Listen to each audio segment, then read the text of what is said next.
At the start of the season, everyone wanted to crown the Celtics as kings of the East, especially considering their real king took his talents to a warmer climate out west. But something funny happened on the way to the NBA Finals. And now Boston fans find themselves on the floor in the corner trying to rock themselves to sleep at night.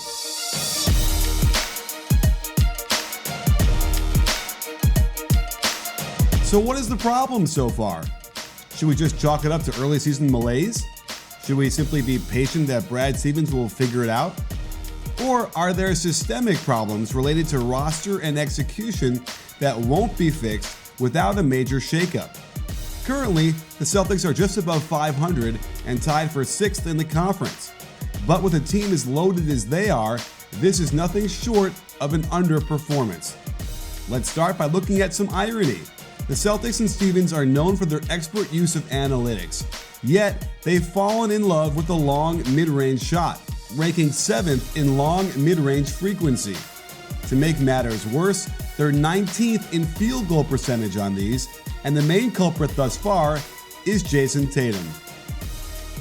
At his position, Tatum is the 95th percentile for long mid-range frequency, as per cleaningtheglass.com, meaning hardly anybody else takes as many as he does.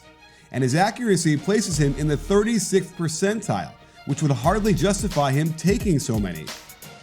The issue as I see it is his willingness to settle for these shots, oftentimes creating them on purpose in highly skilled yet very difficult shots to make. Whether he's unable to beat his man off the dribble or simply choosing to take these shots becomes a bit of semantics for me, since the bottom line is his handles are very good but don't normally get him going north-south towards the hoop. Kyrie Irving is also a culprit. According to Cleaning the Glass, he's in the 60th percentile for long mid-range and is 48th percentile in making them, about average. There might be some version of the Matrix where they get away with this, but currently their offensive rating is 25th in the league, the lowest it's been in the Brad Stevens era since his first year at the helm. And what all those long twos means is that they're not getting to the free throw line enough. Ranked 29th in free throw attempt rate, there isn't a team out there that could survive all the inefficient jumpers they take without mitigating that by getting free shots at the line, thereby getting the other team in foul trouble as a bonus. What's keeping them above water is being 4th in three-point shot frequency. However, their percentage of three-point makes puts them below average at 16th, creating a perfect storm. Watching Kyrie drive to the basket can be a thing of beauty, as he's one of the most skilled players on the planet when it comes to finishing at the rim with either hand. But he clearly prefers to rely on his skill set to get shots off rather than create contact and earn trips to the charity stripe. It seems as if he's willing to make the shot harder in the name of getting it off versus the wily veteran trick to initiate the contact and force the referee to call it. Gordon Hayward made his return to the lineup this year after a gruesome injury, and it's clear to me the rust is pretty thick. His ball handling has been pretty suspect, marred by quite a few really bad turnovers off the dribble, thwarting plenty of attacks that Stevens had high hopes for before the season began. While this can get cleaned up eventually, I imagine, his long-distance shooting is also troubling, falling below 30% on almost 4 a game. And the one theme is that he's long on a lot of his misses. As he works himself back into being comfortable, he'll be able to better sequence his feet, legs, and arms into a more rhythmic release. But right now, he's off by quite a bit, and it's giving his shots too much power. In their last game versus the Pelicans, Stevens radically shifted his starting lineup, and this might be the beginning of something good.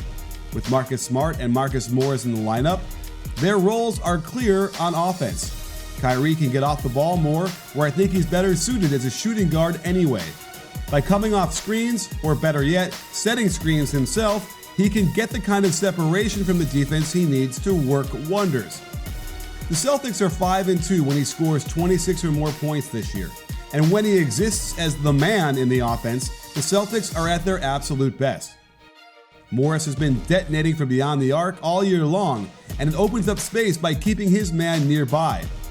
Brown would benefit from going up against opponents' second units, allowing him to get more comfortable and perhaps even dominate certain matchups as a much-needed spark off the bench alongside Terry Rozier. Let's face it, the Celtics are going to turn this thing around. Once Kyrie decides to score 26 a game, Stevens plays Brown off the bench, and if Marcus Smart starts playing more like his name. And you won't want to miss this in person. Wherever you are in the country, get your NBA tickets with Seatgeek, the best app for buying tickets to sporting events, concerts, or the theater. With Seatgeek, you'll have all the information you need to know if you're getting a great deal. You'll see the vantage point from the seat. Each ticket is fully guaranteed, and with just a few taps, you'll be on your way to seeing the best athletes on the planet live in person. Best of all, save $20 on your first purchase by using my code BBall. So head over to the App Store, look up SeatGeek, and get the same feeling the Celtics will get when they start winning more games. Overall, the defense has been quite good, ranked second for the whole season, but there have been some concerns as they've fallen to 9th over the last 10 games.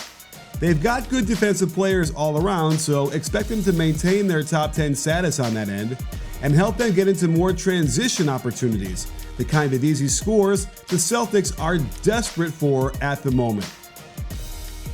It's hard to know how patient Danny Ainge will be with this group since they're clearly in win-now mode.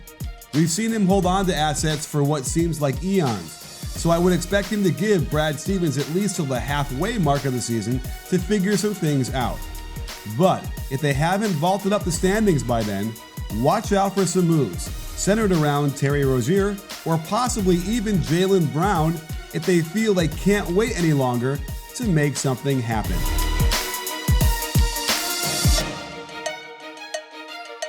Sports fans, make sure to hit the subscribe button and adjust your settings so you can get notified immediately when we drop another great NBA video. Let us know how you feel with a thumbs up and a comment. After all, at BBallBreakdown, we're not a channel, we're a conversation. You in?